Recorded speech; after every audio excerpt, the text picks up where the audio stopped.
Assalamualaikum warahmatullahi wabarakatuh. Bismillahirrahmanirrahim. Alhamdulillahi rabbil alamin, wassalatu wassalamu ala asyrafil mursalin sayyidina wa nabiyyina Muhammadin wa ala alihi wa sahbihi ajma'in. Subhanaka la ilma lana illa ma 'allamtana innaka antal alimul hakim. Wa la hawla wa la quwwata illa billahil aliyyil azim. Pagi ini kita baca ayat 18 suratul Hashr. A'udzu billahi minasy syaithanir rajim. Bismillahirrahmanirrahim. Ya ayyuhalladzina amanu taqullaha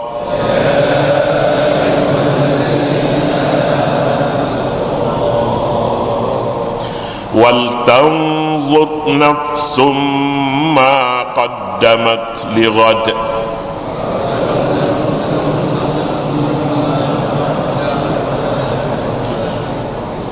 وَاتَّقُوا اللَّهَ إِنَّ اللَّهَ خَبِيرٌ بِمَا تَعْمَلُونَ.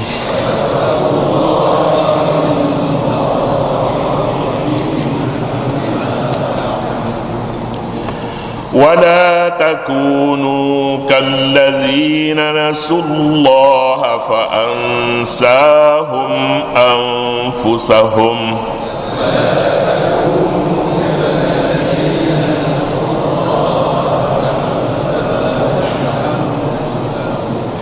أولئك هم الفاسقون.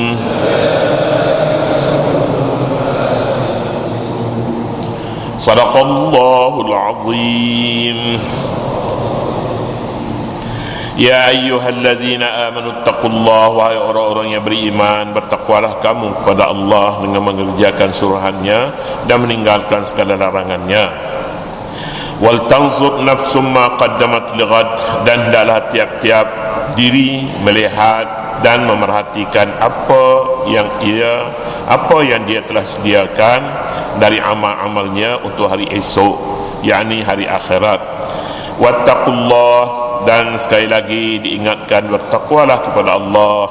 Innallaha khabirum bima ta'malun. Sesungguhnya Allah Maha mengetahui, amat mengetahui terhadap apa yang kamu kerjakan. Telah selesai bercakap tentang nasihat dan pengajaran yang harus diambil daripada kisah Yahudi, Banu Nadirnya, Banu Qainuqa'nya yang dihalau keluar oleh Allah Subhanahu wa ta'ala menerusi nabinya, dan sikap orang munafik. Mereka berdua khalidaini fiha, kekal di dalam neraka. Sebab mereka bukan munafik biasa, tapi munafik keluar daripada agama, munafik memusuhi Nabi sallallahu alaihi wasallam. Ayat menyeru pula kepada orang-orang mukmin. Orang mukmin yang tinggal, orang Yahudi musnah hidup mereka. Demikian juga Nasara, mereka bekerjasama dengan Yahudi. Demikian juga munafikin, sekalipun mereka tinggal di bumi, di tanah suci Madinah, tapi hati mereka kotor sebab mereka nifaq. Kemudian yang tinggal lagi itu satu pembahagian. Tapi pembahagian yang sebelum ini dibuatnya Muhajirin, Ansar, dan orang bukan Muhajirin dan Ansar, mereka beriman selepas daripada Muhajirin dan Ansar. Silih berganti, generasi demi generasi, sampailah kepada generasi hari ini. Itu satu pembahagian. Kemudiannya dari kalangan Ansar, Muhajirin, dan orang mukmin yang kemudiannya ada orang yang mukmin. Orang mukmin disuruh khas dalam ayat ini. Ya ayyuhalladzina amanu taqullaha wal tanzur nafsum ma qaddamat lighad wattaqullaha innallaha khabirum bima ta'malun. Dalam ayat ini dua kali ittaqullah. Ya ayyuhalladzina amanu taqullaha, satu, wattaqullaha innallaha khabirum bima ta'malun, dua kali yang kedua. Artinya ayat ini menekankan soal takwa kepada Allah Subhanahu wa taala. Takwa kepada Allah. Surah ini tak panjang. Ayat 18, 19 barangkali akan lepas ini ada 2 ayat lagi kan misalnya begitu, kemudian selesai. Ayat seolah-olahnya membayangkan kepada kita dia akan menamatkan bicaranya dengan membuat seruan kepada orang mukmin supaya beriman. Ya ayyuhalladzina amanu ittaqullah. Ayat menekankan tentang apa yang ada kerja untuk hari esok. Wal tanzur nafsum ma qaddamat lighad. Setiap orang perhatikanlah, pikirkan apa yang dia sedia untuk hari esok. Hari ini kita sudah bekerja, barangkali kita sudah berpuluh tahun bekerja sebagai seorang pegawai, 30 tahun kita sudah bersara. Apa yang kita fikir setelah kita bersara? Fikirkan kita untuk hari esok? Hari esok maknanya hari kiamat, hari akhirat. Ramai orang dia bijak untuk berfikir untuk hari ini, dan dia berbangga dengan kerja-kerjanya pada masa yang lalu, masa yang terlepas. Dia telah buat satu perkara yang membanggakan dia. KLCC itu dia juga dulunya yang buat, sama ada dia yang membina bangunan itu ataupun dia yang gausmingnya, dia juga misalnya, ya, satu kebanggaan dapat dilihat. Tetapi untuk hari esok bagaimana? Untuk hari yang lepas-lepas kita boleh berbangga, tapi kebanggaan itu bukan sebenar. Kalau kita berbangga dengan bapa kita, keturunan kita, kaum kerabat kita, bangsa kita bangga, maka itu satu perkara yang telah lalu, habis. Kita tidak lama lagi kita akan berhenti sebenarnya. Kita akan masuk pintu lain, masuk rumah lain. Kita akan pindah, kita akan tinggalkan segala yang kita sayang. Kita sayang anak kita, keluarga, isteri, rumah dan sebagainya. Semuanya akan kita tinggal. Kita akan masuk bilik sempit. Bilik sempit ini tidak ada yang lain teman bagi kita, hanyalah yang hidup dan yang tidak akan mati. Hidup teman, Al-Hayyul Qayyumul ladzi la yamut. Al-Hayyul Qayyum, maha hidup yang dan berdiri sendiri yang tidak mati. Itulah dia Allah Subhanahu wa taala. Kita mati dan kita akan berteman dengan Allah Subhanahu wa taala yang hidup selama-lamanya. Semua yang hidup kaum kerabat yang terdekat, dia pergi kubur jauh-jauh, dia duduk, dia balik, takkan pergi lagi dah. Ngeri katanya, takkan pergi. Jadi wajarkah kita berfikir tentang benda-benda ni, benda-benda yang kita akan tinggal esok lusa saja? Inilah dia ayat Al-Quran yang menyeru kepada kita, amanu ittaqullah wal tanzur nafsum ma qaddamat lighad. Hanya orang beriman saja yang boleh berfikir tentang hari akhirat. Yang kufur dia tidak fikir, tak boleh fikir hari akhirat. Kalau dia fikir dia susah fikir pada hari akhirat. Itu orang yang tidak beriman. Orang yang beriman kepada adanya hari akhirat, dan setiap orang terpaksa ke sana bila tiba waktunya, perlu kita fikirkan. Wal tanzur, hendaklah anda fikirkan ma qaddamat lighadin, apa yang dia lakukan. Qaddamat, yang dia dahulukan. Qaddamat maknanya dahulukan, buat dulu, hasil kemudian. Apa yang kita buat dulu untuk hari esok. Jangan bila sampai esok baru kita nak buat. Esok sudah tidak ada lagi bagi kita. Waktu sudah tidak ada lagi hari esok. Mungkin hari esok kita sudah sakit. Hari esok kita tidak dapat datang lagi sini. Tak dapat datang lagi. Kita sudah sudah sakit lutut. Kita sudah sakit. Dia tak boleh duduk di rumah lagi, yang akan dibawa orang pergi ke hospital. Jadi kalau begitu, ma qaddamat li ghadin, umur kita sudah bertambah. Apa yang kita boleh buat masih ada, hendaklah kita lakukannya dengan sebaik-baiknya. Inilah dia orang berfikir, orang yang bijak, pandai, orang yang cerdik. Orang cerdik dia berfikir untuk masa depan. Dia tidak berfikir untuk masa lalu. Orang yang berfikir kepada masa-masa yang telah lalu, ini al-aghbiya ni ghabi, dawan kepadanya al-azkiya, zaki orang pintar, ghabiyun orang tak pintar, bukan orang bodoh. Kita boleh fikirkan bagaimana kalau seorang itu dia asyik menyebut-nyebut saja kejayaan dia yang telah lalu. Waktu London dulu masak sendiri, pergi kedai sendiri, pergi pasar, pergi banyak pengalaman semuanya dia tahu, lorong-lorong kecil, lorong besar semuanya dia tahu. Orang lain tak tahu, dengar sajalah. Orang macam saya, dengar sajalah. Tapi kalau cakap India, saya tahulah lorong mana kotor sekali di India, hak bersih. Orang sebutnya red pot, orang sebutnya jamek masjid, saya tahulah saya. Orang sebut Nizamuddin, saya tahulah Nizamuddin. Tapi kalau sebutnya macam-macam lagi tak tahu.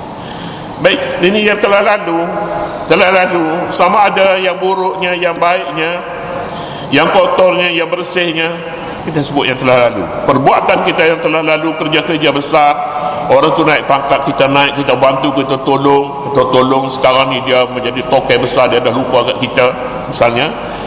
Ini masa telah lalu.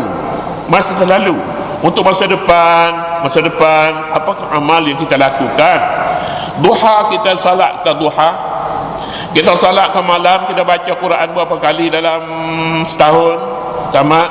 Berapakah amal kebajikan telah kita lakukan? Berapakah sedekah yang kita akan bawa? Apakah dia amalan-amalan yang boleh kita jadikan dia sedekah jariah? Sedekah jariah satu amalan yang pahalanya mengalir pergi ke kubur. Kalau kita duduk di kubur, mana-mana pun dia akan sampai. Ini tidak ramai dipikir orang. Kalau orang fikirkan hal ini, barangkali dia tak makan nasi hari itu, duka cita. Duka cita, tak makan dia. Seminggu dah tak makan. Pasal apa ingatkan mati? Mati. Jadi kalau begitu fikirkan, nak fikir hari akhirat ni apa tajuknya? Nak fikir hari akhirat, fikir tajuknya kita akan berpindah daripada rumah ini ke rumah sempit. Bila masa saja. Tak boleh kita katanya ayah saya dia meninggal umur 80 tahun. Ibu saya pula dekat-dekat tu lebih kurang juga. Jadi takkanlah saya kurang daripada tu. Saya 80 tahun juga. Ramai orang yang mak bapaknya 80 tahun, anaknya tak sempat kahwin, pergi. Begitu. Jadi jangan fikir kaedah itu salah. Kaedah yang salah. Jadi kalau begitunya, banyak perkara yang kita boleh ubah. Kita tidak fikir tentang isteri lagi, kita tak fikir tentang keluarga, tentang anak, tak fikir tentang pejabat kita, pejabat perniagaan kita tak fikir pula tentang musafir nak pergi melancong, tak fikir pula tentang nak buat kenduri, fikir lagi, tak fikir banyak perkara yang kita dulu fikir tak selesai selepas kita bersara. Sebenarnya orang tak bersara lagi, dia tak tahu, dia fikirnya tak sempat nak duduk kuliah subuh, dia katanya tak sempat ustaz, maaf pergi di Putrajaya kerja di sana, tak sempat. Itu orang bekerja, orang ada pejabat. Orang tak ada pejabat, kita ingatnya dia tak sibuk ke? Dia sibuk, lebih sibuk lagi. Saya tak bekerja lebih sibuk daripada awak. Saya fikir nak buat kenduri kahwin lagi, saya fikirnya nak pergi ke Mekah lagi. Baguslah ke Mekah tu. Fikir lagi pula nak pergi melancong. Fikir, tak cukup masa sebenarnya. Tak cukup masa. Rekaskan semua sekali. Kita fikirkan kita nak pergi ke kubur. Kubur adalah tempat kita bertemu. Multaqa al-ajdad wal-aulad wal-ahfad.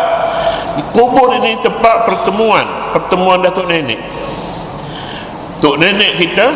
Multaqa al-amwat, tempat berimpun semua orang mati. Kita berkawan dengan orang di sana. Kita rasanya suka. Kalau kita fikir suka-sukalah. Kalau fikir tak sukalah. Kalau kita fikir kita datang masjid ni, kita berkawan dengan orang yang pakai kopiah macam ni, semuanya ni orang yang sembahyang sunat, maya duha, sembahyang, baca Quran, Allah sukanya kita. Pasal ni kawan-kawan kita. Tapi kalau kita fikir perempuan ni tak buat duit ni, tak dapat duit, kita ada fikir kita nak buat duit, pagi-pagi buat baca Quran, sembahyang duha, pukul 8 tak balik lagi, pukul 9 tak balik lagi, tak dapat duit misalnya. Jadi kita tidak gembira dalam hidup ini untuk buat persiapan pada hari akhirat. Persiapan untuk hari akhirat dalil bahawa kita ufuk pemikiran kita luas, dalil. Tapi berfikir untuk hidup hari ini, maka pemikiran kita sempit. Jadi kalau begitunya, untuk kita berfikir sebagai orang berakal, fikir untuk masa depan. Manusia yang tidak tidur malam, tak tidur malam, boleh jadi banyak sebab tak tidur malam ni. Kita sakit gigi pun tak boleh tidur malam, sakit giginya, besok kena pergi awal-awal lagi, doktor tak datang lagi, kita dah ada, tunggu di klinik je. Sakit gigi, menderita, tak tidur malam juga. Ada orang yang tak tidur malam, dia berfikir tentang satu tajuk, tapi Islam menyatakan tak tidur malam, taklah, anda habiskan detik-detik pada waktu malam ini untuk salat tahajud. Salat tahajud inilah dia awqatul mustajab, waktu mustajab doa pada waktu pagi, detik-detik pagi. Mohonlah kepada Allah, ud'u rabbakum tadarru'an wa khufyah. Ud'u rabbakum, doalah kepada kamu, kepada Tuhan kamu dengan sembunyi dan dengan tunduk hati, tak payah baca kuat. Doa tambah tahajud. Orang nak tidur pagi-pagi hari. Jadi kita doa kepada Tuhan antara kita dengan Allah Subhanahu wa taala. Itulah yang diajar Nabi sallallahu alaihi wasallam. Nabi berdoa pada waktu detik-detik. Aisyah radhiyallahu taala anha tidur di sebelah Nabi. Kadang-kadang kaki dia holanya tempat Nabi sujud. Nabi baca doa pelan-pelan saja. Nanti pula Aisyah dia kerja, tak boleh tidur dia, kerana hamba Allah dia duduk semayang. Nabi baca doa senyap-senyap saja. Aisyah mu tidur tak apa, sebabnya mu lama mati lagi. Aku tak lama dah. Macam itulah. Jadi ini dia antaranya adab beribadat, bukan maknanya nak ganggu orang. Adab kita berfikir untuk hidup pada hari akhirat. Masa-masa yang ada bukan lagi untuk hari ini, tapi untuk hari esok pula. Sekat itulah dulu, insyaAllah kita akan sambung lagi pada hari esok, kalau hidup lagi, kalau tak mati esok pula. Wallahu subhanahu wa ta'ala a'lam. أعوذ بالله من الشيطان الرجيم. بسم الله الرحمن الرحيم. اللهم ربنا لا تزغ قلوبنا بعد إذ هديتنا وهب لنا من لدنك رحمة إنك أنت الوهاب. اللهم أرنا الحق حقا وارزقنا اتباعه، وأرنا الباطل باطلا وارزقنا اجتنابه. وصلى الله على سيدنا محمد وعلى آله وصحبه وسلم. والحمد لله رب العالمين.